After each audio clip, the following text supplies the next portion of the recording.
Hello viewers, অনেক health টিপসে আপনাদের সকলকে স্বাগতম। বন্ধুরা, আজকে আমার ভিডিও তাদের জন্য যাদের অকালে চুল পড়ে যাচ্ছে বা ঝরে যাচ্ছে বা পেকে যাচ্ছে। তো বন্ধুরা, তাদের জন্য আমি নিয়ে চলে এসেছি তেল। তো তেলটা আমি কিভাবে বানাবো, কি কি উপকরণ দিয়ে বানাবো তা আপনাদের দেখিয়ে দিব। বন্ধুরা, আজকাল আমাদের সকলের চুল পড়ে যায়, ঝরে যায়, অকালে পেকে যায়। সে চুল আমরা সুন্দর করব কিভাবে, সে পদ্ধতিটাই আপনাদের আমি দেখিয়ে দিব। তো বন্ধুরা, চলুন দেখে নেওয়া যাক।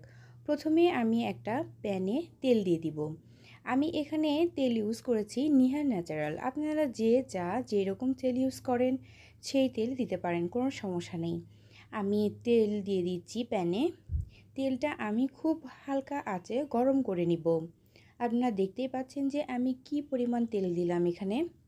আর এখন আমি আপনাদের দেখিয়ে দিব চুলার আঁচটা কিভাবে থাকবে। মিডিয়াম আঁচে আপনাদের তেলটা গরম করতে হবে। দেখতেই পাচ্ছেন যে আমি মিডিয়াম আঁচ দিয়ে রেখেছি। এভাবে তেলটা আমি গরম করে নিব। এখন আমি ফুটন্ত তেলে 2 টেবিল চামচ কালো জিরা অ্যাড করে নিব। আমি এখানে কালো জিরা দিয়ে দিলাম। তেলের পরিমাণ অনুযায়ী আমাকে কালো জিরা দিতে হবে। আমি যে পরিমাণ তেল নিয়েছি সেখানে 2 টেবিল চামচ কালো জিরা হলেই হবে। তারপরে এখানে আমি আবার মেথি অ্যাড করে দিলাম। ওই 2 টেবিল চামচই আমি মেথি দিয়ে দিলাম। দেখেন মেথিগুলো ফুটতে থাকতেছে তেলের মধ্যে। আমি একটু নাড়িয়ে নিচ্ছি। এটাও আমি হালকা আঁচে ফুটাতে থাকবো। এখানে আমি এভাবে আরও কিছু অ্যাড করব। এখানে আমি আওলা দিয়ে দিলাম।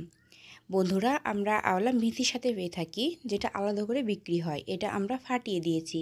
ফাটিয়ে 2-3টা ফাটিয়ে দিলেই হবে। ফাটিয়ে দিলে হয় কি, ভেতরে থাকা রসগুলো বের হয়ে আসে খুব দ্রুত। আমি দিয়ে দিয়েছি। এটা ফুটতে থাকতেছে, ফুটে ভিতরের রসগুলো বের হয়ে আসতেছে। এখানে আমি আরও কিছু অ্যাড করব। এখানে আমি নিম পাতা অ্যাড করে দিচ্ছি। নিম পাতা দেওয়ার সময় একটু সতর্ক থাকতে হবে, কারণ নিম পাতা আমাদের ধুয়ে নিতে হবে। আর ফুটন্ত তেলে নিম পাতা যখন আমরা দিব তখন তেলটা ছিটকে আসতে পারে, এজন্য একটু দূর থেকে দিতে হবে। এখন আমি নাড়িয়ে নিচ্ছি। নিম পাতা দেওয়ার পরে এখানে প্রচণ্ড ফেনা তৈরি হবে। তেলের মধ্যে যখন আমরা ভেজা নিম পাতা দেব তখন প্রচণ্ড ফেনা তৈরি হবে। আস্তে আস্তে ফেনাটা রিমুভ হয়ে যাবে। আপনারা দেখতেই পাচ্ছেন যে ফেনাটা রিমুভ হয়ে যাচ্ছে। ফেনাটা রিমুভ হয়ে যাওয়ার পর আমরা তেলটা দেখতে পাবো। দেখেন, আমরা নাড়িয়ে নিলাম, তখন ফেনাটা রিমুভ হয়ে গেছে, প্রায় ফেনা শেষ হয়ে গেছে। এখানে আমরা দেখেন হালকা দেখতে পাচ্ছি যে নিমের পাতার যে নির্যাসটা সেটা বের হয়ে আসছে, তেলটা নীল কালারের হয়ে গেছে। আপনারা একটু ভালোভাবে অবজার্ভ করলে বুঝতে পারবেন যে নীল কালারের তেল। এখন আমরা সেখানে অ্যাড করব পেঁয়াজ। আমি পেঁয়াজ কুচি করে রেখেছিলাম, সেখানে আমরা পেঁয়াজ অ্যাড করে দিলাম। পেঁয়াজটাও আমি ধুয়ে নিয়েছি। এখানেও ফেনা হবে, তো আমি নাড়িয়ে নিলাম।